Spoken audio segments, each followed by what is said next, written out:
How's it going, everybody? We're at what, May 6th? Okay.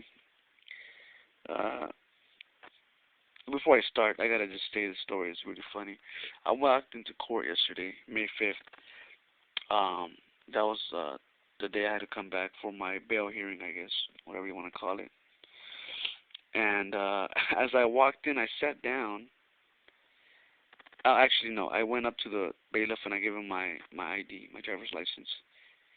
And I sat down, and the judge looks at me and he stutters. He's in the middle of talking about blah blah blah, like trying to say all these rules and stuff that how to make things go faster. You can only plead guilty, not guilty, no contest.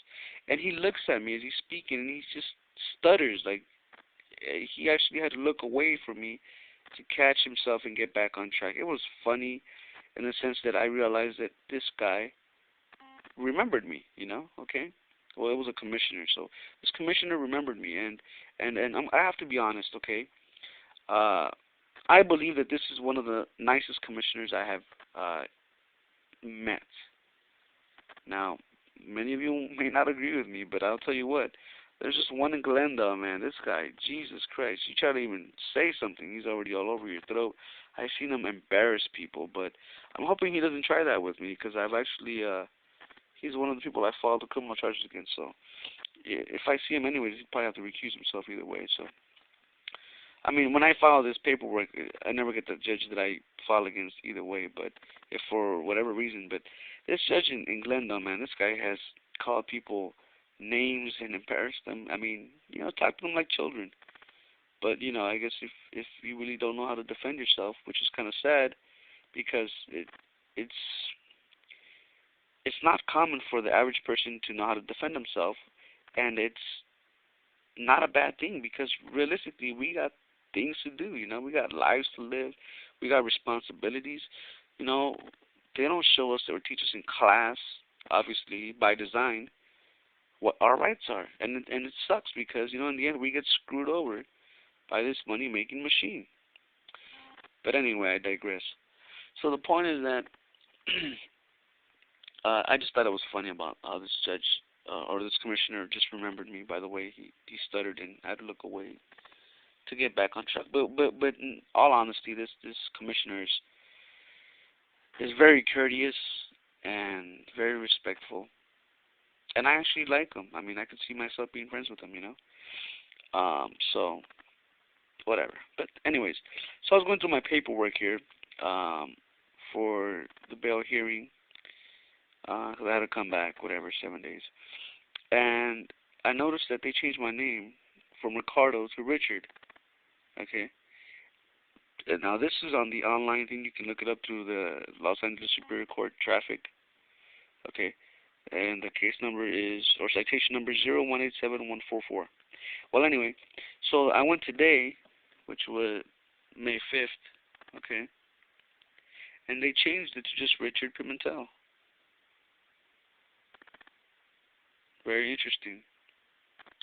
Now, I think I stumbled onto this little dirty trick that they do, okay, or I believe that they do, on accident when I was looking through this stuff, because, you see, the reason why I believe they do this is so people can open their mouth and put their foot in it, okay? Oh, that's not my name. My name is blah, blah, blah. And there you go, becoming the what? Defendant. See that? I don't know if you can see it. See?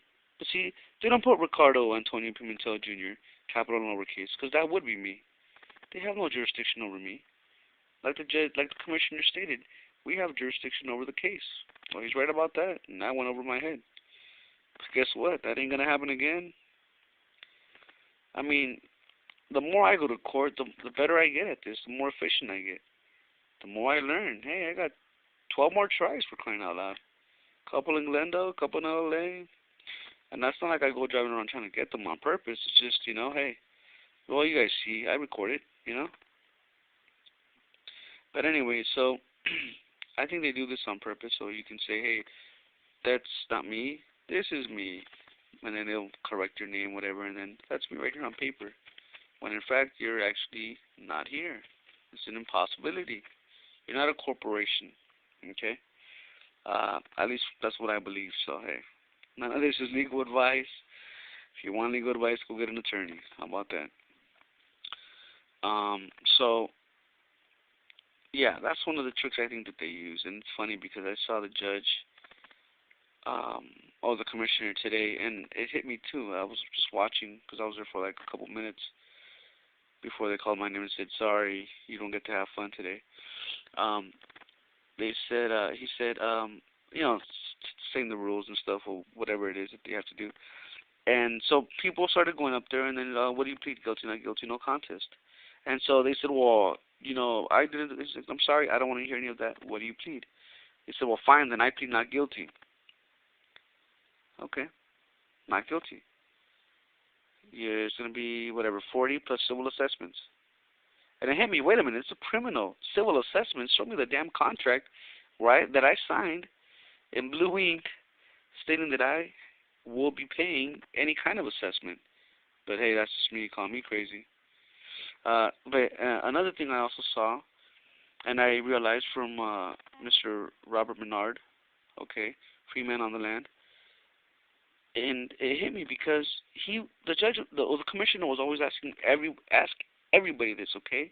This is why a Supreme Court judge stated that almost everyone in jail is there voluntarily, and I'm realizing this now because they use words, and these words they use against you, especially if you have no idea what they mean.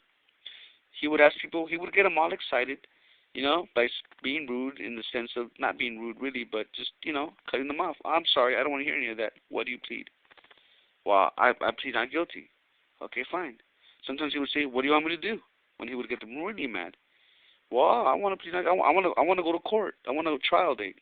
I want to go to trial, whatever the case. I remember this female said. He says, okay, fine, I'll give you trial.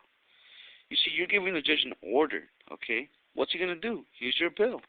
You go to a restaurant. Can I take your order? Sure.